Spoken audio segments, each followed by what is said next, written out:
आज की इस वीडियो में हम आपको बताने वाले हैं कि भारत और श्रीलंका के बीच एशिया कप का एक और रोमांचक मुकाबला खेला गया, जहां दोस्तों अंत तक हमें दोनों ही टीमों के बीच कांटे की टक्कर देखने को मिली। जहां इस मैच में श्रीलंका की टीम को जीत के लिए आखिरी के 6 गेंदों में चाहिए थे 7 रन। फिर दोस्तों गेंदबाजी करते हुए अर्शदीप सिंह ने कमाल किया। जी हां दोस्तों, आखिर क्या कुछ हुआ, अंतिम ओवर का पूरा रोमांच और इस मैच की पूरी हाईलाइट विस्तार से आज हम आपको बताएंगे। लेकिन उससे पहले दोस्तों, अगर आप भी चाहती हो कि भारतीय टीम एशिया कप जीते तो इस वीडियो को एक लाइक जरूर करें और इस वीडियो को अंत तक जरूर देखें। तो चलिए दोस्तों, बिना वक्त गवाए हम इस वीडियो को शुरू करते हैं। दोस्तों, भारत और श्रीलंका के बीच एशिया कप का निर्णायक मुकाबला खेला गया, जहां दोनों ही टीमों के बीच कांटे की टक्कर देखने को मिली। इस मैच में श्रीलंका की टीम ने टॉस जीतकर पहले गेंदबाजी करने का फैसला किया, तो वहीं पर भारतीय टीम को पहले बल्लेबाजी करने का न्योता दिया। वहीं अब इस मैच की शुरुआत हुई। भारतीय टीम की तरफ से ओपनर बल्लेबाज के रूप में रोहित शर्मा और केएल राहुल बल्लेबाजी करने के लिए मैदान पर उतरे। लेकिन आज के इस मैच में टीम इंडिया की शुरुआत बिल्कुल भी अच्छी नहीं रही। इनिंग्स के दूसरी ही ओवर में महीश थिस्काना की गेंद पर केएल राहुल एलबीडब्ल्यू का शिकार हो गए और मात्र 6 रन बनाकर पवेलियन लौट गए। इसके बाद अगली ही ओवर में विराट कोहली भी 0 रन के स्कोर पर ही क्लीन बोल्ड हो गए और टीम इंडिया को दूसरा बड़ा झटका लगा, जहां दोस्तों महज 13 रन के स्कोर पर ही भारतीय टीम के 2 विकेट गिर चुके थे। लेकिन अब सूर्य कुमार यादव और रोहित शर्मा ने टीम इंडिया के पारी को संभाला, जहां जल्दी विकेट गिरने के बावजूद भी रोहित शर्मा एक के बाद एक बाउंड्री लगाते हुए नजर आ रहे थे। 5वें ओवर में रोहित शर्मा ने फर्नांडो की गेंद पर एक आकाशीय छक्का और अगली ही गेंद पर एक करारा चौका जड़ दिया। पावर प्ले के 6 ओवर में भारतीय टीम 2 विकेट के नुकसान पर 44 रन बना चुकी थी। लेकिन अब 7वें ओवर में वनिंदु हसरंगा ने आकर 5 रनों का किफायती ओवर फेंका। इसके बाद अगली ही ओवर में करुणारत्ने ने भी किफायती ओवर फेंका। लेकिन 9वें ओवर में सूर्य कुमार यादव ने अपने बल्ले का मुंह खोला और एक शानदार चौका जड़ दिया। दोनों ही खिलाड़ियों के बीच अर्धशतकीय साझेदारी पूरी हो चुकी थी। रोहित शर्मा काफी आक्रामक बल्लेबाजी करते हुए नजर आ रहे थे, जहां रोहित शर्मा ने एक तूफानी छक्का और इसी ओवर में एक शानदार चौका लगाकर अपना अर्धशतक भी पूरा कर लिया। एक के बाद एक सूर्य कुमार यादव और रोहित शर्मा ने मिलकर भारतीय टीम को मजबूत पक्ष में पहुंचा दिया था। 11वें ओवर में सूर्य कुमार यादव के बल्ले से एक और लाजवाब छक्का देखने को मिला। लेकिन इसके ठीक बाद अगली ही ओवर में रोहित शर्मा अपने आक्रामक बल्लेबाजी करते हुए नजर आए और ओवर में दोस्तों एक के बाद एक 2 आकाशीय छक्के और एक करारा चौका जड़ दिया। टीम इंडिया बेहद ही मजबूत पक्ष में जाते हुए नजर आ रही थी।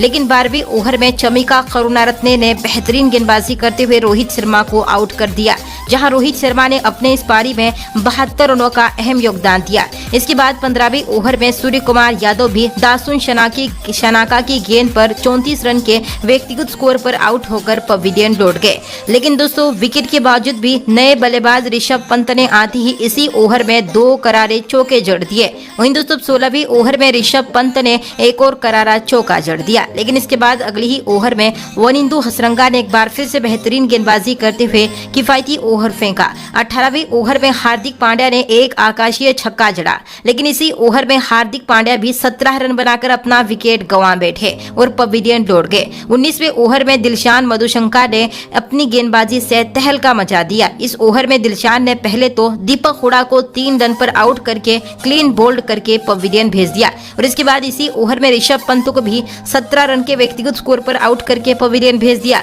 अब तो टीम इंडिया के विकेटों की झड़ी सी लग गई थी। 20वें ओवर में करुणारत्ने ने भी भुवनेश्वर कुमार को क्लीन बोल्ड करके पवेलियन का रास्ता दिखा दिया। हालांकि इसके बाद अश्विन ने इस ओवर में एक आकाशीय छक्का जड़ दिया, जहां 20 ओवर में भारतीय टीम 8 विकेट के नुकसान पर 173 रन बना पाई। जहां दोस्तों श्रीलंका के सामने टीम इंडिया ने जीत के लिए 174 रनों का विशाल लक्ष्य रखा। वहीं दोस्तों श्रीलंका की तरफ से ओपनर बल्लेबाज के रूप में कुशल मेंडिस और पतुम निशंका बल्लेबाजी करने के लिए मैदान पर उतरे, जहां भुवनेश्वर कुमार ने अब ओवर की शुरुआत की और पहले ही ओवर में मात्र 1 रन खर्च किया।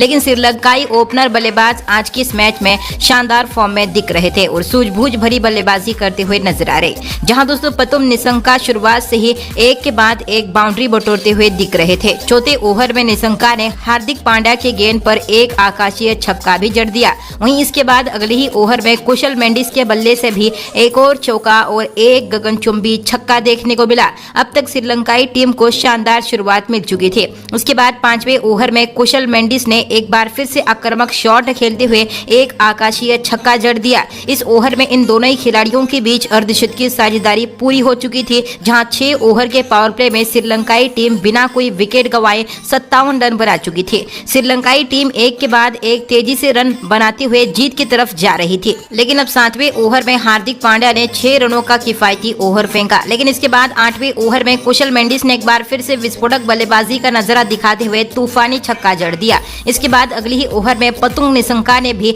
एक शानदार छक्का बटोरा। एक के बाद एक श्रीलंका की टीम बेहद ही मजबूत पक्ष में जा चुकी थी। टीम इंडिया को इस मैच में वापसी करने के लिए विकेट की जरूरत थी, लेकिन कोई भी भारतीय गेंदबाज विकेट हासिल करने में कामयाब नहीं हो पा रहा था। 10 ओवर में श्रीलंकाई टीम बिना कोई विकेट गंवाए 89 रन बना चुकी थी। अब श्रीलंका की टीम को जीत के लिए आखिरी के 60 गेंदों में 85 रनों की जरूरत थी। वहीं दोस्तों 11वें ओवर में कुशल मेंडिस ने एक और बेहतरीन चौका जड़ा, लेकिन 12वें ओवर में युजवेंद्र चहल ने आकर मैच का रुख ही पलट दिया, जहां इस ओवर की पहली ही गेंद पर युजवेंद्र चहल ने पतुम निसंका के रूप में बड़ा विकेट हासिल किया और जहां निसंका 52 रनों की बेहतरीन पारी खेलकर पवेलियन लौट गए। इसके बाद इसी ओवर में युजवेंद्र चहल ने एक नए बल्लेबाज चरित असलंका को भी आउट करके पवेलियन का रास्ता दिखा दिया और एक ही ओवर में टीम इंडिया को 2 बड़ी सफलता दिलाई। लेकिन 2 विकेट गिरने के बावजूद भी 13वें ओवर में कुशल मेंडिस ने एक बेहतरीन चौका लगाकर अपना अर्धशतक पूरा कर लिया, परंतु 14वें ओवर में अश्विन ने अपनी गेंदबाजी का जलवा बिखेरा। अश्विन ने दानुष्का गुंतिलका को 1 रन पर आउट करके पवेलियन भेज दिया। वहीं 15वें ओवर में युजवेंद्र चहल ने आकर एक बार फिर से अपनी शानदार गेंदबाजी का जलवा बिखेरा और बेहतरीन बल्लेबाजी कर रहे कुशल मेंडिस को भी 27 रन के व्यक्तिगत स्कोर पर क्लीन बोल्ड करके पवेलियन भेज दिया। एक के बाद एक विकेट लेने के बाद भारतीय टीम इस मैच में काफी हद तक वापसी कर चुकी थी, जहां 15 ओवर में श्रीलंका की टीम 4 विकेट के नुकसान पर 120 रन बना चुकी थी। श्रीलंका की टीम को जीत के लिए आखिरी के 30 गेंदों पर 54 रनों की जरूरत थी। वहीं दोस्तों 16वें ओवर में धानुका राजपक्षा ने एक आकाशीय छक्का जड़ दिया। इस ओवर में श्रीलंका ने कुल 12 रन बटोर लिए, लेकिन इसके बाद अगली ही ओवर में अर्शदीप सिंह ने काफी अच्छा ओवर निकाला और अपने ओवर में मात्र 9 रन खर्च किए। हालांकि इस ओवर में दासुन शनाका ने एक शानदार चौका बटोरा। अब आखिरी के 18 गेंदों में श्रीलंका की टीम को जीत के लिए 33 रनों की जरूरत थी। 18वें ओवर में हार्दिक पांड्या गेंदबाजी करने के लिए आए, जहां इस ओवर में दासुन शनाका ने एक चौका और एक आकाशीय गगनचुंबी छक्का जड़ दिया और इस ओवर में श्रीलंका की टीम ने कुल 12 रन बटोर लिए।